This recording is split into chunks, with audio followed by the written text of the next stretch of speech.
தமிழ்நாடு எப்போதும் முன்னேறிய மாநிலமா இருந்திருக்கு. இன்னைக்கு ஒரு புள்ளி விவரத்தை கொடுத்து நாங்க தான் காரணம் அப்படின்னு சொன்னா அது எப்படி ஏத்துக்குவாங்கன்னு கேட்கிறாரு. இது நாம பேசுறதை விட மக்கள் என்ன அதை பற்றி ஒரு ரிசல்ட் கொடுத்துருக்காங்கன்னு பார்க்கணும். 2019 எதிர்க்கட்சி தலைவராக தான் இருந்தார் தமிழக முதல்வர் ஸ்டாலின் அவர்கள். அதன் பிறகு தொடர்ந்து 21 தேர்தலில் 199 விழுக்காடு வெற்றி பெற்றார்கள். அதன் பிறகு உள்ளாட்சி ஊராட்சி தேர்தலில் வெற்றி பெற்றார்கள்.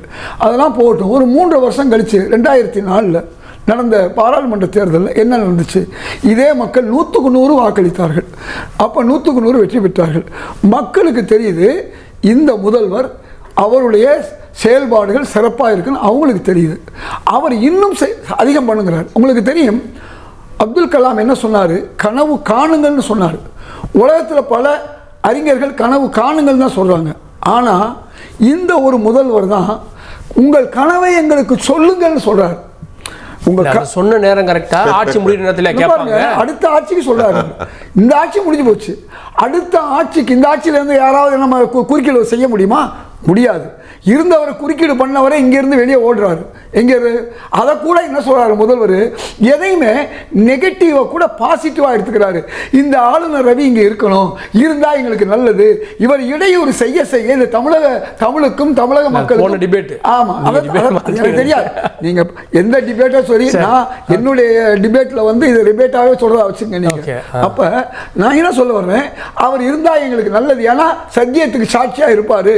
அவர் பாஜகவுடைய ஒன்றிய அரசுடைய அந்த குறுக்கீடுகளை பூரா இவர் டபுள் குறுக்கீடா பண்ணாரு. அப்ப இப்படிப்பட்டவர் இருக்கணும்னு நெகட்டிவா பாசிட்டிவ் ஆக்குறாரு. நீங்க தொடர்ச்சியான வெற்றி இருந்தா மக்கள் ஏத்துக்கிட்டாங்க, எல்லாமே பாசிட்டிவா இருக்குன்னு சொல்ல வரீங்க, கரெக்டா? அப்போ 2014 இருந்து மோடி வெற்றி பெறுகிறார். அப்ப இந்திய அளவுல மக்கள் ஏத்துக்கிட்டாங்க, பாசிட்டிவா இருக்கு. அதை ஏத்துக்குவீங்களா? அதுக்கு நம்ம தனியா ஒரு டிபேட் இருக்கு. சொல்றேன் சார். வெற்றி மட்டும் அப்படிதான் நம்ம கணக்கு பண்ணலாம். உங்களுக்கு தேர்தல் கமிஷன் மேல குற்றச்சாட்டு முதல்வருக்கு எதிராக வந்துச்சா? இல்லை. யாருக்கு எதிராக வந்துச்சு? பாஜகவுக்கு எதிராக வந்துச்சு. அதே மாதிரி இடி ஐடி இந்த மாதிரி ரெய்டுகள் அது யார் யார் மேலே போய் அவங்க கூட வாஷிங் மிஷின் மாதிரி உருவாக்கப்பட்டது எங்கே வந்துச்சு? பாஜகவில் வந்துச்சு.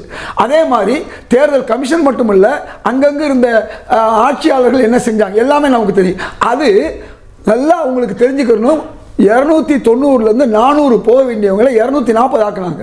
அந்த 250 உண்மையில் 84 தொகுதிகளில் தவறு செஞ்சாங்கன்னு வெளியே வந்திருக்கு. அப்படி பார்த்தா அவங்க 150க்கு கீழே தான். அது ஒரு பக்கம் இருக்கட்டும். நான் இப்போ சொல்ல நீங்க சொல்றாருன்னா நான் மணிக்கணக்கில் சொல்லிட்டு போவான். இந்த கடன் சொன்னார், அது ஒன்று மட்டும் நான் சொல்லிட்டு போயிடுறேன். அதாவது சுதந்திர இந்தியாவில் ஒட்டு மொத்தமாக 1947 நீங்கள் சொல்கிற 2014 வரை வாங்கின கடன் எவ்வளோ தெரியுமா? வெறும் 55 லட்சம் கோடி.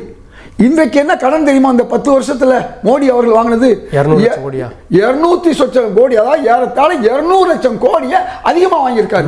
இன்னொன்று சொல்றேன், கடன் குறியீடு தமிழ்நாடு 29 30 வரை வாங்க முடியும். ஆனா 26 இருந்து 27 தான் இந்த முதல்வர் வாங்கியிருக்காரு. எந்த அளவுக்கு நான் குறைச்சுதான் வாங்கியிருக்காரு. அதையும் நீங்க புரிஞ்சுக்கணும். அது ஒரு பக்கம் இருக்கட்டும். நான் சப்ஜெக்ட் வரேன். அதாவது முதல்வருடைய அந்த விஷன், கனவு காணுங்கள் சொன்னாரு, கனவை சொல்லுங்கள் சொல்றது மட்டுமல்ல, அந்த விஷனை தான் ஒன்று என்ன செய்யறாரு, ஒரு மிஷனா கொண்டு போகணும்னு நினைக்கிறாரு. அப்ப அதுக்கு தான் அவரு செக்ஷனா போறாரு, செஷனா நடத்திட்டு இருக்காரு. மாவட்டம் தோறும் போறாரு. உங்க கனவுகளை சொல்லுங்க, உங்களுக்கு என்ன வேணும்னு கேட்கிறாரு. இதுதான் ஒரு முதல்வருடைய வெற்றி. அதனாலதான் அவர் சொல்றாரு, நான் 700க்கு மேல உள்ள இடங்களை வருவேன். அதுக்கு ஒரு வழி என்ன சொல்றாரு, யாரெல்லாம் எதிர்த்தார்களோ அதிமுக யாருங்க? ஒன்னு ஓபிஎஸ், ஒன்னு இபிஎஸ். அந்த ஓபிஎஸ் இன்னைக்கு ஆமா அதிமுக இருக்கும்போது 2 பேர் யாரு யாருங்க தெரியுமில்ல? முதல்வர், துணை முதல்வர். அதே மாதிரி பொதுச் செயலாளர் அன்று. ஓகே, நீங்க திமுக போயிட்டாரு. நான் அதான் சொல்ல வர்றேங்க. அதுல ஒரு செக்ஷன் இங்க வந்துருச்சுங்க. எங்க அதிமுக ஒரு பகுதி இங்கே வந்துருச்சுன்னு சொல்ல வரேன். தேமுதிக அவங்க கூட்டணியில் இருந்தது, இங்கே வந்துருச்சு. ஏங்க ஓடியாடுறாங்க எல்லாரும்? அது மட்டும் இல்லை, நான் கேட்குறேன், இந்த ஒவ்வொரு அந்த அளவுக்கு இன்னைக்கு இந்த முதல்வர் இந்தியாவில் எந்த முதல்வரும் செய்யாத பல காரியங்களை செய்து கொண்டிருக்கிறார் என்பதுதான் முக்கியம். அதனால தான் மக்கள்கிட்ட போய் இன்னும் உங்களுக்கு என்ன தேவை, நான் நிறைய செஞ்சுட்டேன், இன்னும் என்ன செய்யணும் அப்படின்னு கேட்கக்கூடிய ஒரு முதல்வராக நம்முடைய முதல்வர் ஸ்டாலின் இருக்கார்.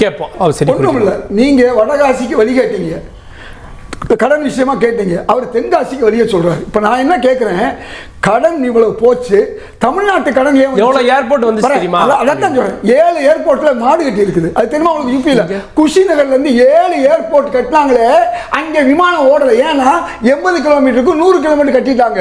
இன்னைக்கு பீகார் முதல்வர் ஏன் வீட்டுக்கு அனுப்பிட்டாங்க தெரியுமா? பல பாலங்கள் ஒடிஞ்சு விழுந்தது. அவருடைய தவற இதே இடி ஐடி வச்சு அவர் தவறுகளை கையில் எடுத்து அவரை மிரட்டி தான் பணிய வச்சாங்க. அவர் நிதிஷ்குமார் சாதாரண ஆள் இல்லை, அவரும் தவறு செஞ்சதுனால அதன் விளைவு மிரட்டல் தான் நடந்திருக்கு. மூணாவது நான் கேட்கிறேன், மொத்தம் 5.5 லட்சம் கோடி என்று அன்னைக்கு ஓபிஎஸ் நீங்க சொன்னீங்க, அன்றைக்கு துணை முதல்வர் 5.5 லட்சம் கோடி கடன் வாங்கியிருந்தாங்க அதிமுக. எதுல 2011 வரையும் சுதந்திர இந்தியாவில் கலைஞர் ஆட்சி, ஜெயலலிதா அவர்கள் ஆட்சி, எம்ஜிஆர் ஆட்சி எல்லாம் சேர்ந்து வாங்கினது 1 லட்சம் கோடி. ஆனா அந்த 10 வருஷத்துல வாங்கினது 4.5 லட்சம் கோடி, மொத்தம் 5 லட்சம் கோடி. அந்த 4 லட்சம் 5 லட்சம் கோடிக்கு யார் வட்டி கட்டினது? தமிழக முதல்வர் ஸ்டாலின் அவர்கள்.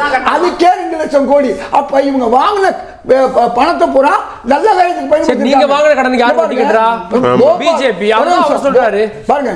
நான் கேட்கறது, தமிழகம் பல மடங்கு கிட்டத்தட்ட 2,50,00,000 கோடினா ஒவ்வொருத்தர் தலையில 5 லட்சம் ரூபாய் இன்னைக்கு தலையில இந்த பாஜக அரசு சுமத்தி இருக்கு. ஆனா முதல்வர் ஸ்டாலின் வாங்கின கடன் வந்து கட்டுக்குள்ள இருக்கு. ஜிடிபிக்கு ஒன்றிய அரசு வாங்கின கடன் இருக்கு பாத்தீங்களா? அந்த கடன் வந்து பல மடங்கு கடன் இன்னைக்கு நாட்டு மக்கள் மீது இவ்வளவு பெரிய இறுதி கருத்துக்கள். இன்னைக்கு தமிழக முதல்வர் கொடுத்திருக்கக்கூடிய அந்த விஷன், அவர் எடுத்துக்க போகிற மிஷன் என்ன இருக்குன்னு சொன்னால் எல்லா செக்ஷன் இருக்குது. எப்படின்னா கல்வி, அதில் ஏற்கனவே கல்வியில் வந்து சிறந்த மாநிலமாக இருக்குது. அதில் முக்கியமாக மாநிலத்திலேயே இந்த தமிழ் மாநிலம்தான் மேநிலமாக இருக்கிறதுக்கு என்ன காரணம்? 60 பேர், இதுவரை எந்த மாநிலம் செய்யாத 60 பேர் யூபிஎஸ்சியில் வெற்றி பெற்றிருக்காங்களா? 56 பேர் முதல்வர் ஸ்டாலினுடைய நான் முதல்வன் ஸ்கீமில் வந்திருக்காங்க. அவர் எவ்வளோ கொடுத்துருக்காங்க தெரியுமா? 14,000, 25,000, 50,000 கொடுத்து இவ்வளவு தூரம் எந்த மாநிலமும் செய்யாது. அது மட்டும் இல்லை, இன்னைக்கு தலித் பிள்ளைங்க, சிறுபான்மை பிள்ளைங்க வெளிநாட்டில் படிக்குது. 200க்கும் மேற்பட்ட பிள்ளைங்க படிக்குது. நானே சொல்லி 2-3 பிள்ளைங்க இன்னைக்கு நியூசிலாந்தில் படிக்கிறாங்க, சிறுபான்மை பிள்ளைங்கள்.